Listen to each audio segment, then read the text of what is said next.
want to talk about George Kittle issued, I want to say a challenge. We'll say a challenge to TJ Watt in week 1, who said on Pardon My Take, quote, "Your one-on-one versus Cam Jordan, your one-on-one versus TJ Watt, go for it." He gets paid millions of dollars to rush the passer, but I look at it as an opportunity for me to be like, you're not going through me. I'm very excited about it. When he was asked who the best blocking tight end in the NFL is, his answer was me. If it comes to blocking, I'll toot my own horn. You had a PFF stat. He's what, the bottom? Yeah, bottom last. He's 101st. At least last year, he was 101st out of 127 blockers. Nice. You would call him. He only blocked. He was only in to pass protect 45 times, which is 8% of his snaps. But yeah, he was not very good at it last year, which is weird because like he has that reputation as like, you know, a mauler, like a blue collar guy, for lack of a better word, like a guy who loves blocking. So I was pretty surprised by that too. But yeah, no, that's not a good look. You can't be going and telling people that you're the best blocker in the league when the stats really don't back that up.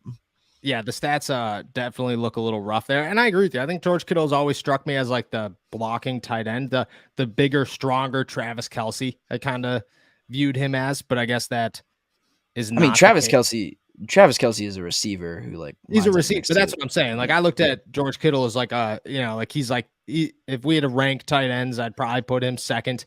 And I'd have to think about it, but I'd probably put him second. And I would consider him more of like a traditional tight end than like a Travis Kelce would type player. But at the same time, like it's TJ Watt. Like there's rules to this game. There's rules to the NFL. There's rules to every sport. The Pittsburgh Steelers deal with it every single season when one dumb person calls out somebody great on another team, and then that team smokes them, and that player goes off. It goes back the tail of time. I mean, you're a New England Patriots fan. You know it. The Logan Ryan calling out Tom Brady in the midst of an undefeated season, saying they're going to beat him. And then what happens? Tom Brady puts up like 100 points against the team. It was ridiculous. I still remember watching it on my uncle's couch. Ryan was benched at halftime. I don't even think he ever played again after that one. It was ridiculous. You don't call out great players this early, and TJ Watt's that one. You don't remember the Tom Brady one? Yeah. No, absolutely. No, well, like what year was that? Because Logan Ryan, you were young. He played for the Patriots forever. No, it's not Logan Ryan. It's let's look it up. Steelers player calls out. It was a Steelers player. Yeah.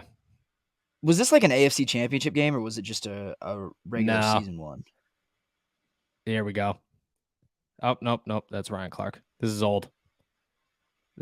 I don't know. It was in the midst of the undefeated season.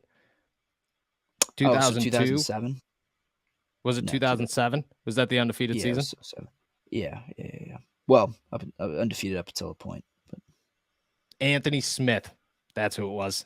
Yeah, I don't even know who that. I've never heard that name before in my life. He definitely should not have been talking to Tom Brady that. So let's see if I can find the quote here. It was rough. Like so I was still a kid. I was like 11, 12 years old. And that was when I learned, because my dad taught me a very valuable lesson through that game. You know, don't talk shit. Just don't talk shit to Tom Brady. It's just bulletin board material is not something you should ever do, especially to the greatest of all time. I can't even find the quote because it's not even in here. It's just the caption of the story is "Don't make them mad," and don't poke the bear. Don't poke the bear. Don't poke the bear. That was I don't know what he said, but I remember that Anthony Smith talked smack to Tom Brady in the midst of an undefeated season, and then Tom Brady and the New England Patriots smoked the Pittsburgh Steelers. It was embarrassing. Like it was like a game where if you were a fan, and I was 11 years old, so I was like still like the hostile throwing stuff during games, very angry child, you know what I mean? Too involved type of situation. And I remember sitting on my uncle's couch in good old Scranton, Pennsylvania, watching this game. I think it was on, I'm almost positive it was on Thanksgiving. And I was like screaming, and family members were coming in. They're just like, all right, you got to shut this off. Like, this is getting ridiculous. And then my dad sat me down and he's like, this is what you don't poke the bear, man. Bulletin board, don't ever do it. And I was just like, He's like, not to Tom Brady. And I was like, yeah, whatever. I get it. Anthony Smith, I don't think he ever played another game for the Steelers after that one. I'm almost convinced.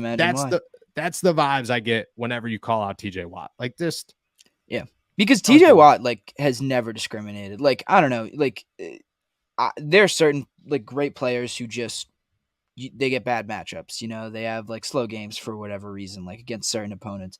I don't think TJ's that kind of guy.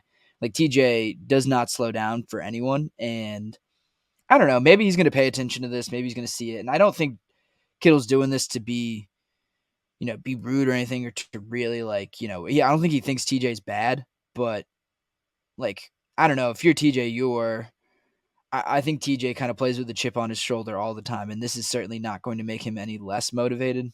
You know what I mean? Yes. That's exactly how I look at it. Like TJ's coming into the season already upset about last season with the pec injury. He's been very open about how upset he is. So he's obviously, he's going to have that being fired up. The Steelers are a team that have a little bit of energy around him right now. Some really good positive energy around him. Alex Highsmith's is about to get a new contract, so he's going to have major expectations on his shoulders, and I think he'll be ready to go. The defensive line looks better than it's looked in the last couple of years. The cornerback room looks better than it's looked in the last couple of years. The safeties, the inside linebackers, so on and so forth. Everything is set up for TJ Watt to have one ridiculous season, and then you're just going to spark it all. It's as if nobody paid attention to the fact that TJ Watt and that defense had 5 sacks last season in week 1 against the Cincinnati Bengals. They just came in and they were just menaces right off the bat. It was ridiculous. There's just no need for that. I'm also still looking at this right now, and shout out, Bill Belichick gets you every once in a while. Here's a quote. We've played against a lot better safeties than him, I'll tell you. Bill Belichick said, laughing. I've never seen Bill Belichick laugh ever. That's as much emotion as you'll ever get out of him, especially in a press conference. That's so. I'm sure he saw it. I'm sure everyone saw it. Yeah, that's. Oh, the whole story is just quotes from people just trashing this guy right after this game. I'm telling you, I still remember this. And there's some beat writers that'll tell you the story because they were there. And man, good times. To be in that locker room would have been a good one after that one. 34-13 was the final score, by the way. Of that game. So, and they were 13-0 at the time. So I'll watch the highlights later. Yeah, thanks. I'm sure all the Steelers fans will appreciate that one. Shout out to Anthony Smith. Hope he's doing well these days. But yeah, TJ Watt, George Kittle, rough one. We'll see what happens. I don't have good expectations for George Kittle in this one if we're going to be 100% honest.